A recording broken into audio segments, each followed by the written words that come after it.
Bonjour, je vous ai déjà beaucoup parlé de ces ateliers sur les blessures de l'âme, mais ce n'est pas suffisant parce que on ne comprend pas comment ça peut interagir avec nous. Eh bien, nous avons recommencé avec Evelyne, qui est art thérapeute, et moi-même aussi thérapeute.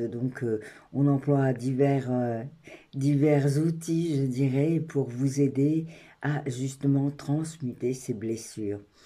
Nous avons recommencé avec un deuxième groupe. Il y en aura bientôt un troisième. Aujourd'hui, eh bien, je vais laisser la parole à Evelyne qui va vous en parler d'une autre façon. Donc, si vous avez des interrogations, eh bien, revenez vers nous. Tous les liens, les contacts sont sous la vidéo. Voilà, merci beaucoup. À très vite. Bonsoir. En effet, je rentre tout juste d'un atelier aujourd'hui, d'un atelier sur les blessures. On a travaillé la blessure de la trahison. Et en fait, j'avais envie, là, de tout de suite, spontanément, de vous faire une vidéo afin de partager avec vous le contenu, un peu ce que c'est que ces ateliers. Donc, ces ateliers sur les blessures, en fait, permettent d'identifier d'où viennent les blessures et surtout quels sont les facteurs déclencheurs de ces blessures. Ça vous permet, ça permet de comprendre les mécanismes, les impacts, voire les emprises en fait que ça peut avoir, que cela a sur nous au quotidien, sur notre fonctionnement, sur notre façon de voir les choses en fait.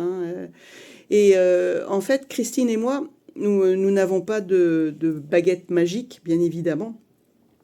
On vous accompagne pendant ces ateliers pour accueillir, comprendre, accepter ce qui vous empoisonne, ce qui empoisonne votre vie et ce qui empoisonne votre façon d'être. Les blessures nous obligent à porter des masques. Et en fait, c'est tout le travail que l'on fait tous ensemble sur ces fameux masques que l'on identifie pendant ces ateliers.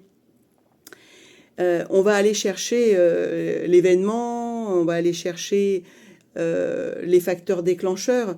Bien évidemment, ceux-ci ne vont pas disparaître du jour au lendemain, ils ne disparaîtront pas, ils font partie de nous, ils font partie de vous. Simplement, avec ces ateliers, on vous propose des exercices qui vont vous permettre de changer de regard, de ce que je dis toujours, moi, de changer de lunettes et de regarder les choses non plus avec vos yeux d'enfant blessé par un événement, par un traumatisme, par une situation, mais de les voir avec recul et donc de les voir avec vos yeux d'adulte et avec toute cette compréhension qu'on va vous donner, en fait, qu'on va vous apporter. Donc, comme chacun est différent, il n'existe pas une clé, bien sûr que non. Il en existe autant qu'il existe d'individus. On n'a pas non plus de formule magique, car chacun détient sa propre clé, détient sa ressource. Et donc, nous, notre rôle, entre guillemets, c'est de vous accompagner pour aller chercher cette ressource, pour aller chercher votre propre ressource au plus profond de vous-même, afin de déposer ce fardeau, afin de vous libérer pour avancer enfin plus léger et pour vous débarrasser de ces masques qui vous empêchent d'être vous-même. Voilà. Donc si ça vous intéresse, si ce que je viens de vous dire, ça résonne un peu en vous, ben n'hésitez pas à revenir vers nous, vers Christine, vers moi, via les réseaux. Et puis à nous poser d'autres questions. Et surtout, ben, le prochain atelier aura lieu le dimanche, ouais, c'est ça, dimanche 8 février 2026. Et donc, si ça vous intéresse, si vous avez envie d'aller creuser un petit peu cet aspect de vous-même, d'aller creuser ces blessures qui vous impactent, eh bien, venez nous rejoindre donc à Salancy, à côté de Noyon. Voilà. En attendant, moi, je vous souhaite une bonne fin d'année et puis j'espère à très bientôt. À bientôt. Merci de m'avoir écouté.